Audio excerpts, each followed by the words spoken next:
La phrase a été prononcée un dimanche. Un de ces dimanches de juillet où la chaleur pèse sur les épaules et fait chanter les cigales jusqu'à l'épuisement. Nous étions sur la terrasse, à l'ombre du grand platane que mon père avait planté. L'odeur du romarin grillé flottait encore dans l'air. Mon fils, Antoine, tenait un verre de rosé, le liquide pâle brillant sous le soleil. Il regardait vers la colline, vers la parcelle de chênes et de pins qui marquait la fin de notre propriété. Mes bois. Les bois de mon père avant moi. Cette forêt ne rapporte rien, a-t-il dit. Le ton était léger, presque désinvolte. Comme s'il parlait de remplacer un vieux meuble. Sophie, sa femme, a hoché la tête en signe d'approbation. Il y a un potentiel incroyable, Jean-Luc. On pourrait faire un petit lotissement. Quelques villas avec piscine. La vue est imprenable. Je n'ai rien dit. J'ai continué à nettoyer mon assiette avec un morceau de pain, un geste lent, mécanique. Le pain était croustillant. L'huile d'olive, fruitée. Des certitudes simples. Antoine a continué, enhardi par mon silence. On parle d'une somme qui changerait tout, papa. Pour nous, pour les enfants. Ta retraite serait assurée pour de bon. Plus de soucis. Mes soucis. Il pensait connaître mes soucis.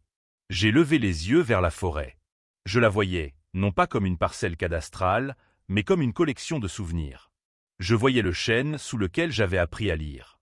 Le pin parasol où nous avions construit une cabane, mon frère et moi. Le petit sentier où j'avais tenu la main de ma femme pour la première fois. Cette forêt ne rapportait rien. La phrase tournait dans ma tête, polie et froide comme un galet. Elle n'était pas agressive. C'était pire. Elle était dédaigneuse. Elle effaçait 70 ans de vie, de sueur, de rire et de larmes. Elle réduisait un sanctuaire à un bilan comptable. J'ai senti un froid s'installer en moi, malgré la chaleur écrasante de l'après-midi. Ce n'était pas de la colère. Pas encore. C'était une sorte de détachement. Comme si je regardais la scène de très loin. Je les voyais, mon fils et ma belle-fille, jeunes, ambitieux, les yeux brillants de chiffres et de projets. Ils ne me voyaient pas, moi. Ils voyaient un vieil homme assis sur un obstacle. Un obstacle sentimental et démodé qui se dressait entre eux et leur avenir radieux. Leurs voix se sont estompées. Je n'entendais plus que le chant des cigales et le bruissement des feuilles dans le vent. Un langage plus ancien, plus honnête. J'ai hoché la tête lentement. Un geste que j'ai su qu'ils interpréteraient comme une considération, une porte ouverte. C'était tout le contraire. C'était une fermeture. La dernière. Le repas s'est terminé. Ils sont repartis vers la ville, laissant derrière eux une traînée de gaz d'échappement et de projets. Je suis resté sur la terrasse, seul. Le soleil commençait à décliner, peignant le ciel de teintes orangées. L'horloge du village a sonné 6 heures. Le son grave et lent a vibré dans l'air calme. Je me suis levé. Mes articulations ont protesté. J'ai marché jusqu'au bout du jardin, là où la terre entretenue laissait place à l'herbe sauvage et aux premières racines des arbres. J'ai posé ma main sur le tronc rugueux d'un vieux chêne. L'écorce était chaude du soleil de la journée. J'ai senti la force tranquille de l'arbre, son ancrage profond dans la terre. Il avait survécu aux guerres, aux sécheresses, aux tempêtes. Il survivrait aussi à l'avidité. Ce soir-là, je n'ai pas bien dormi. Je n'ai pas ressassé la conversation. Je n'ai pas nourri de rancœur. J'ai simplement senti qu'un cycle s'était achevé. Le temps de l'endurance passive, de l'acceptation silencieuse, était révolu. Le lendemain matin, je me suis réveillé avant l'aube. La maison était silencieuse. J'ai préparé mon café, fort et noir, comme chaque jour. Le rituel était rassurant. L'odeur amère a rempli la cuisine. Je me suis assis à la table, la tasse chaude entre mes mains. Je ne regardais pas la forêt. Je regardais le vieux carnet noir posé près du téléphone. Celui où je notais les numéros importants. La décision n'a pas été un déchirement. Elle n'a pas été le fruit d'une longue agonie. Elle est venue à moi avec la clarté du jour naissant. C'était une évidence. Une chose à faire. Ce n'était pas une vengeance. C'était un acte de préservation. Pas seulement pour les arbres, mais pour ce qu'ils représentaient. Pour la mémoire de mon père. Pour la dignité de ma propre vie. J'ai ouvert le carnet. Mes doigts étaient un peu raides. J'ai tourné les pages jusqu'à la lettre N. Notaire. Maître Dubois. Un nom qui sentait le papier jauni et la loi immuable. J'ai attendu 9 heures précises. L'heure où les gens sérieux commencent leur journée. J'ai composé le numéro. La voix de sa secrétaire était jeune et efficace. Je voudrais un rendez-vous avec Maître Dubois. C'est Jean-Luc Bernard. Il y a eu un silence. Elle me connaissait, bien sûr. Tout le monde se connaît à Égalière. C'est au sujet de la parcelle boisée. La section C, numéro 42. J'ai donné les détails avec une précision qui m'a moi-même surpris. Le rendez-vous fut fixé pour le jeudi suivant. J'ai raccroché. J'ai bu mon café, maintenant tiède. La journée s'est déroulée comme toutes les autres. J'ai travaillé dans mon potager. J'ai arraché les mauvaises herbes autour de mes plants de tomates. Le contact avec la terre était apaisant. La terre ne ment pas. Elle ne fait pas de promesses qu'elle ne peut tenir. On lui donne du soin, elle donne des fruits.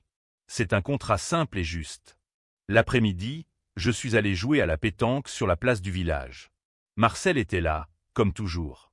Il a vu que quelque chose avait changé. Il ne m'a rien demandé.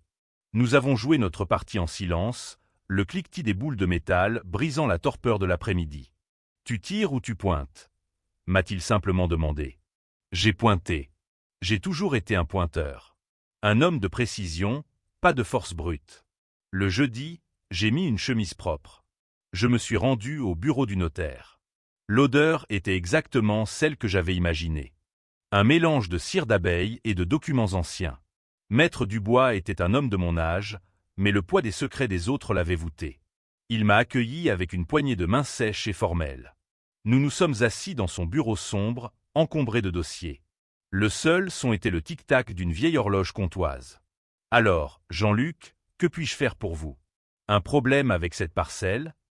J'ai pris une profonde inspiration. « Non, maître. Pas un problème. Une solution. » Je lui ai exposé mon projet. Simplement, sans émotion.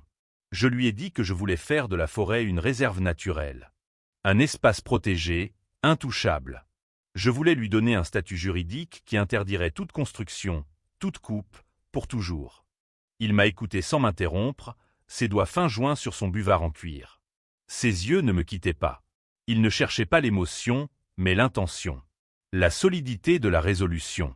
Quand j'ai eu fini, il est resté silencieux un long moment. Le tic-tac de l'horloge semblait plus fort. « C'est une décision importante, Jean-Luc », a-t-il finalement dit. « Et irréversible. Une fois que la procédure sera lancée, il n'y aura pas de retour en arrière. Cette terre ne vous appartiendra plus vraiment.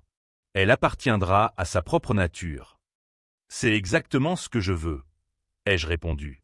Il a hoché la tête. « Et votre fils, Antoine, il est au courant ?» Antoine a une vision différente pour l'avenir de cette terre. Une vision qui n'est pas la mienne. C'était la façon la plus neutre que j'ai trouvée pour le dire. Maître Dubois a compris. Il n'a pas posé d'autres questions. Il a commencé à parler de procédures, de documents, de servitude environnementale. Les mots étaient techniques, froids. Mais pour moi, ils sonnaient comme une poésie. C'était le langage de la permanence. Je suis sorti de son bureau 1 heure plus tard. Le soleil était haut dans le ciel. Je me sentais plus léger. Le premier pas était fait. Un pas silencieux, mais décisif. En rentrant à la maison, je suis passé devant mon atelier. Sur une étagère, il y avait une vieille caisse à outils en bois, celle de mon grand-père. Je l'avais gardée pour Antoine, pour le jour où il s'intéresserait au travail du bois, à la réparation des choses. Ce jour n'était jamais venu. Je suis entré dans l'atelier. L'odeur de la sciure et de l'huile de lin m'a accueilli. J'ai pris la caisse. Elle était lourde de promesses non tenues. Je l'ai posée sur mon établi et je l'ai ouverte. Un par un, j'ai sorti les vieux outils. Le rabot au corps de cormier, lisse et patiné par des décennies d'usage. Les ciseaux à bois, encore affûtés. Le marteau de charpentier, son manche épousant parfaitement la forme de la main. Je n'ai pas jeté les outils. Je les ai nettoyés, huilés, et je les ai rangés sur mon propre râtelier, au mur. Je les ai réintégrés à ma vie. La caisse vide, je l'ai mise dans un coin. Elle n'était plus qu'un objet. Un simple contenant. Les jours suivants ont été calmes. J'ai attendu.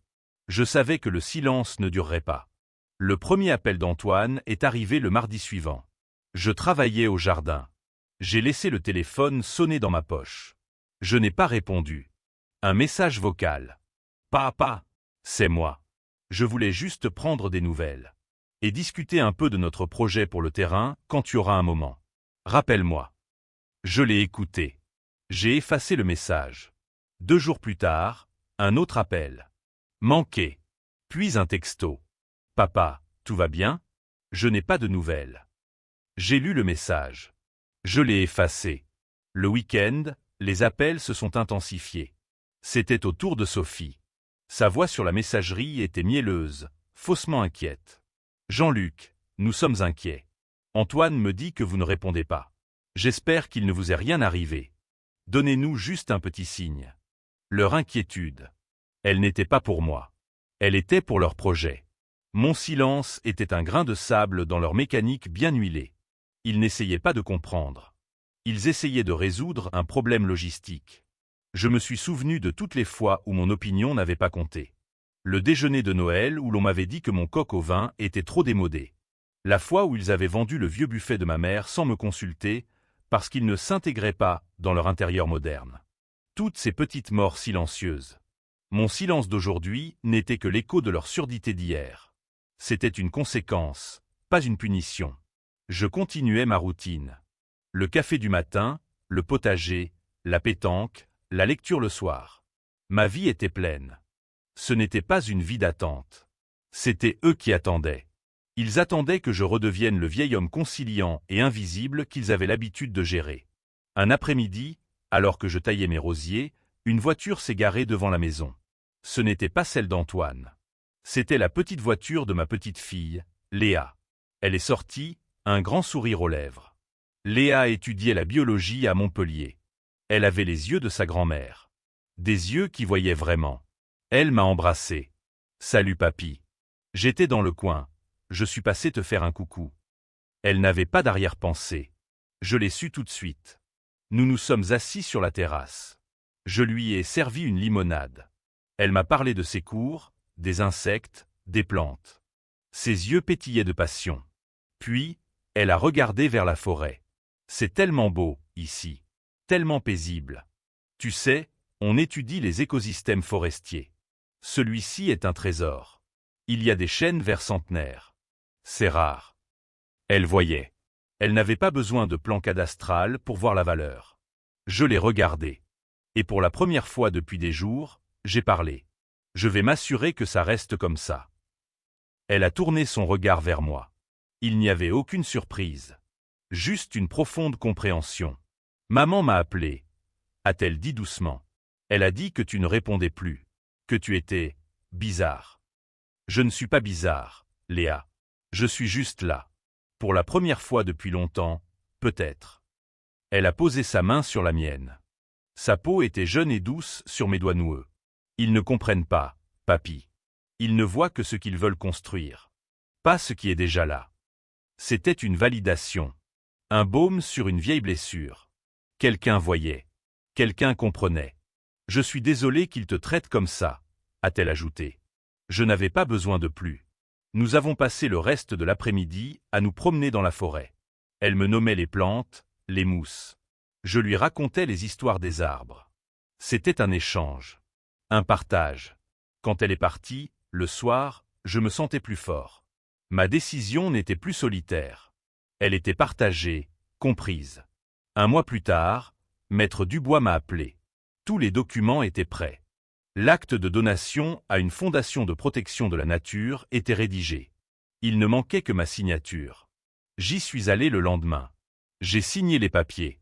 Le trait de mon stylo était ferme. Chaque lettre de mon nom était une affirmation.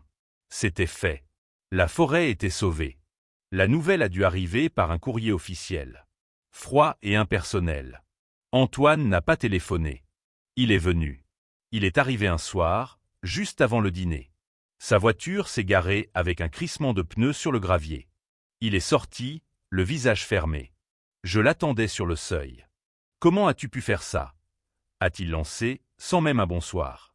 Sa voix était tendue, pleine d'une colère incrédule. « Faire quoi, Antoine ?»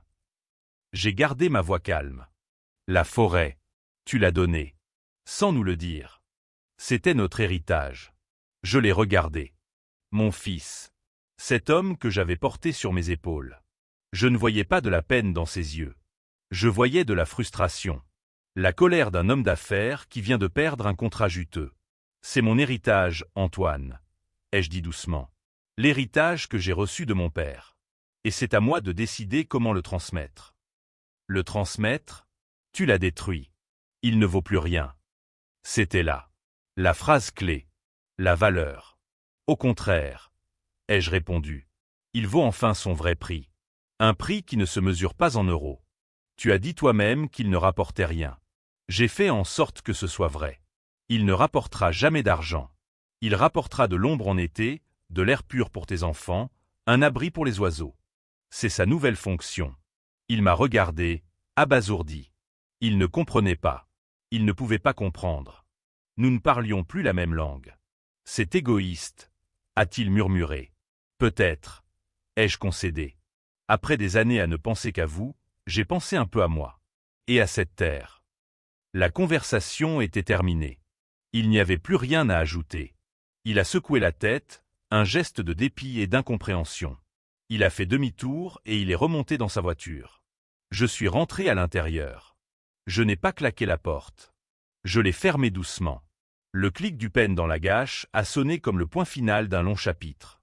La vie a repris son cours. Une nouvelle vie, plus simple, plus silencieuse. Le téléphone ne sonnait plus. J'ai réaménagé ma maison. J'ai transformé la chambre d'Antoine en bureau pour moi. Un lieu pour mes livres et mes souvenirs. J'ai repris la peinture, une passion de jeunesse que j'avais laissée de côté. Je passais des heures dans la forêt. Ma forêt. Notre forêt. Je marchais sur les sentiers, je m'asseyais sur un banc que j'avais construit, et j'écoutais. J'écoutais le vent dans les feuilles, le cri d'un jet, le travail invisible de la vie tout autour. Je n'étais plus propriétaire. J'étais un gardien. Un invité. Mon état n'était pas celui d'une joie triomphante. C'était une paix. Une profonde sensation d'alignement. D'être à ma juste place. Je n'attendais plus rien de personne. Je n'étais plus défini par mon rôle de père ou de grand-père, mais par ma propre existence. Léa venait me voir régulièrement. Nous ne parlions presque jamais d'Antoine. Nous parlions de la vie. De ses projets. Elle m'apportait un souffle de jeunesse et d'espoir. Elle était le pont entre mon passé et un avenir que je ne verrais pas. Un jour, j'ai reçu une lettre. L'écriture était celle d'Antoine. Je l'ai reconnue immédiatement. Je l'ai posée sur la table de la cuisine et je l'ai regardée un long moment. Je l'ai ouverte. Les mots étaient maladroits. Il ne s'excusait pas pour l'argent, mais pour le silence. Il disait qu'il ne comprenait pas, mais qu'il voulait essayer. Il demandait s'il pouvait venir, avec Léa. Pas pour parler de la forêt. Juste pour venir. J'ai lu la lettre plusieurs fois. Je n'ai pas ressenti de joie, ni de colère. Juste une sorte de calme observation. Je n'ai pas répondu tout de suite. Je l'ai laissée sur la table. La porte n'était pas fermée. Mais elle n'était plus grande ouverte non plus. Elle était entr'ouverte. Le passage se ferait désormais à mes conditions. Selon mes règles. Ce soir-là, assis sur ma terrasse, j'ai regardé la silhouette sombre de la forêt se découper sur le ciel étoilé. Elle était là, silencieuse, puissante, immuable. Elle m'avait appris la plus importante des leçons. Le silence n'est pas un vide. C'est un espace. Un espace pour écouter ce qui compte vraiment. Et parfois, le plus grand acte d'amour n'est pas de donner ce que les gens veulent, mais de protéger ce dont ils auront besoin. Si cette histoire vous a ému, partagez-la. Quelqu'un a besoin de savoir qu'il n'est pas seul. Qu'il est permis de choisir la forêt plutôt que le lotissement. De choisir la dignité plutôt que la commodité.